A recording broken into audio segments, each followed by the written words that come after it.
Hi friends, Renee Case here with Carolina Creative. I'm a Stampin' Up! Demonstrator and I'm here with card making ideas for you. Today I'm taking a break from Christmas. I needed to do something different.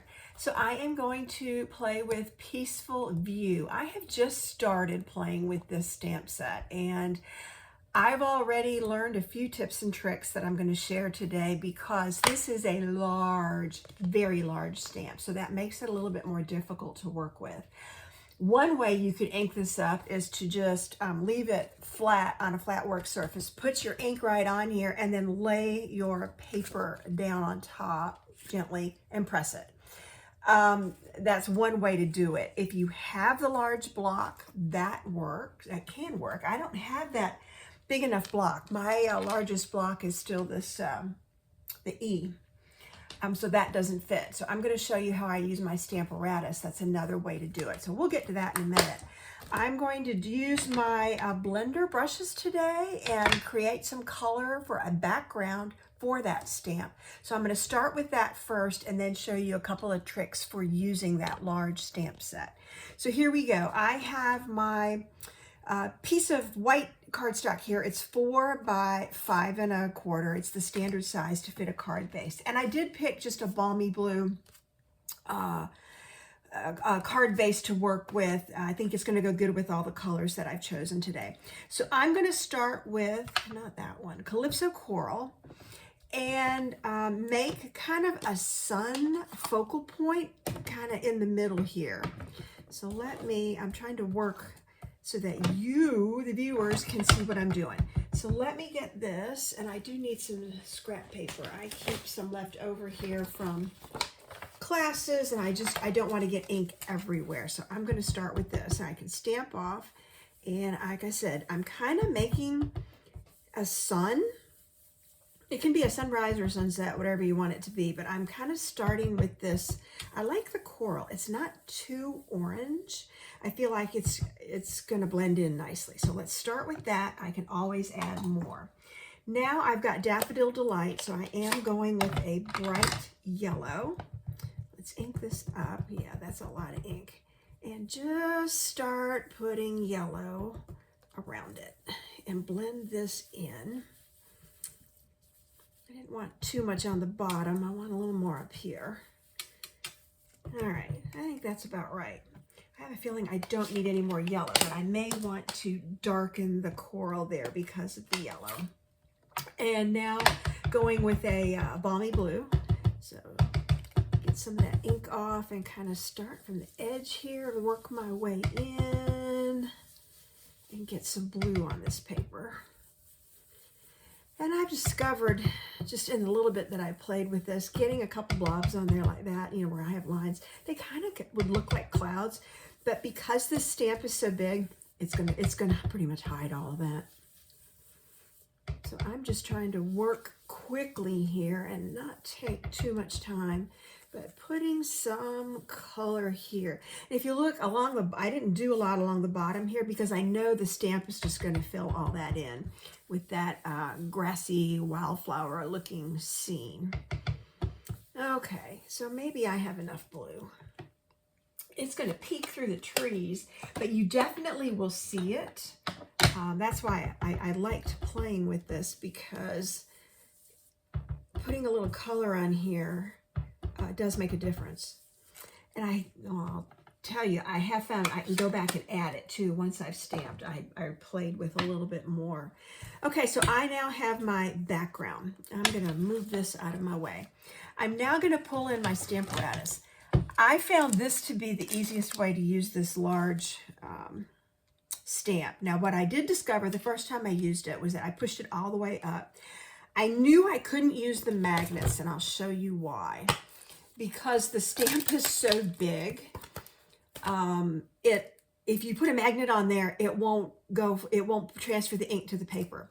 So I had to make sure I had room for the entire stamp. So my magnets are holding just a piece of scrap paper, but I've marked where I want this to be. When I pushed it up, I ended up with this white line across the top of my paper. And I didn't want that either. So you can tell I've learned like a few tips and tricks. So I'm going to place this where I want it. I'm going to just position my stamp This is one of those where, because it's such a big scene, I don't care which side I get or how much of this, that, or the other. So I'm just placing my stamp.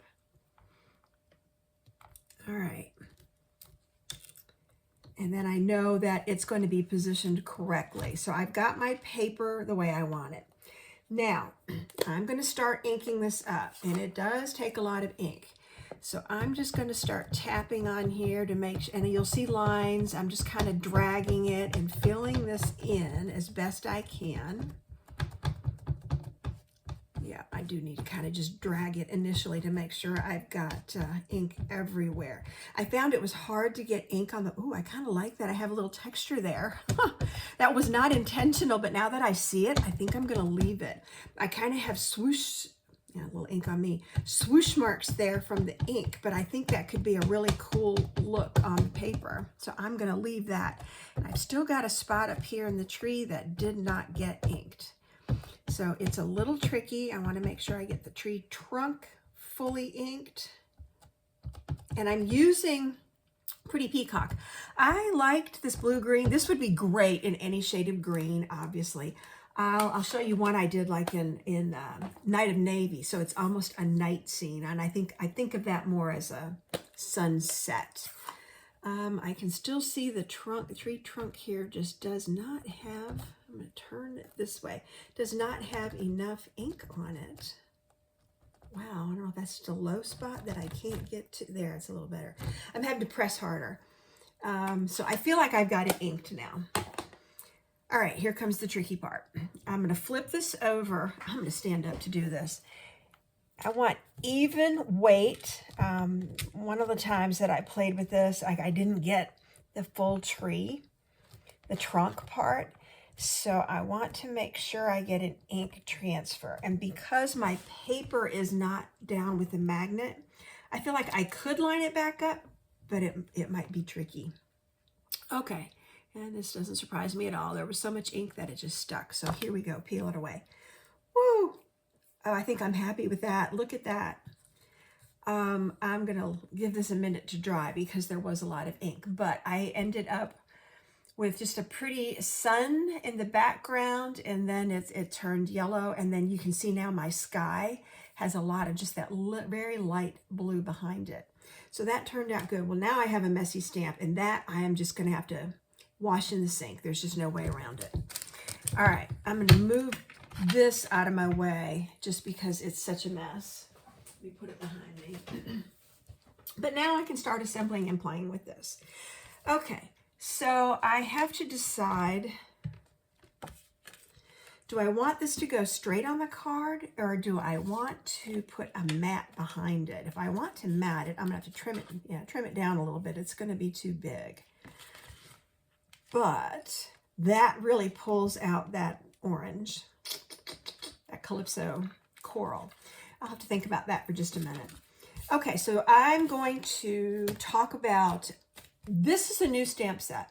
I don't know how many of you have gotten the new packaging, the slimline packaging. It's great for space saving, and I'm sure it's going to be cheaper shipping too. I've been watching, and I'm trying to figure out the best way to work with these stamp sets. This bundle, the banner sayings, also comes with a punch. And so I've already punched out some of these shapes. I'm going to go ahead and do a few more. This is great because all of these sayings fit with this. And once you start making banners, I think once you start, you can't stop. I do it upside down. Sometimes it's so stiff, I have to actually put it on a flat surface and then give it a push. So I got 2 out of this scrap. Let's see if I can get a third one so that I have all 3. Yep, all 3. There we go. Oh, yes, it's hard. Okay, and that's a bunch of trash. And that was just a scrap left over from cutting some card inserts.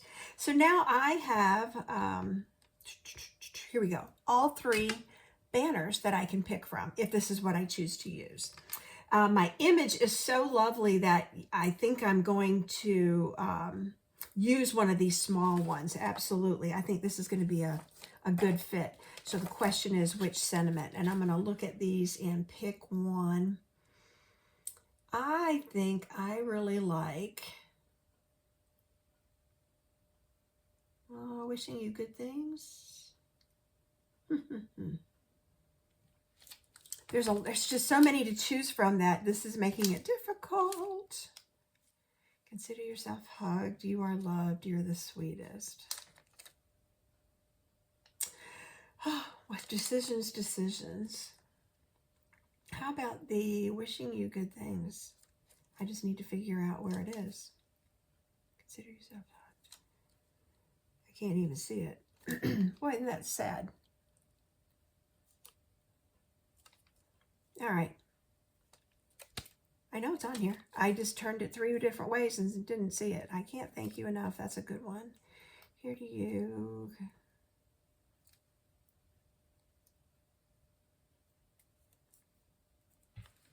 Oh, that's why I can't find it.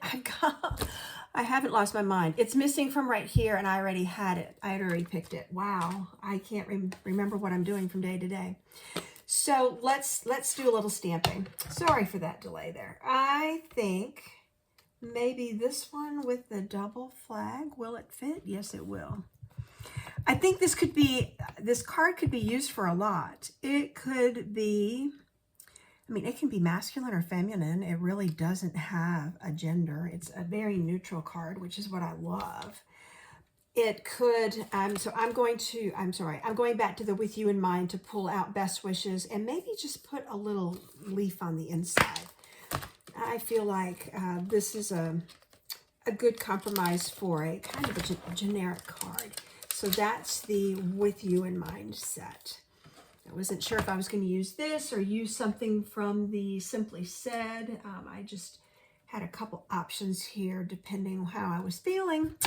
And I think the best wishes is just a nice generic message.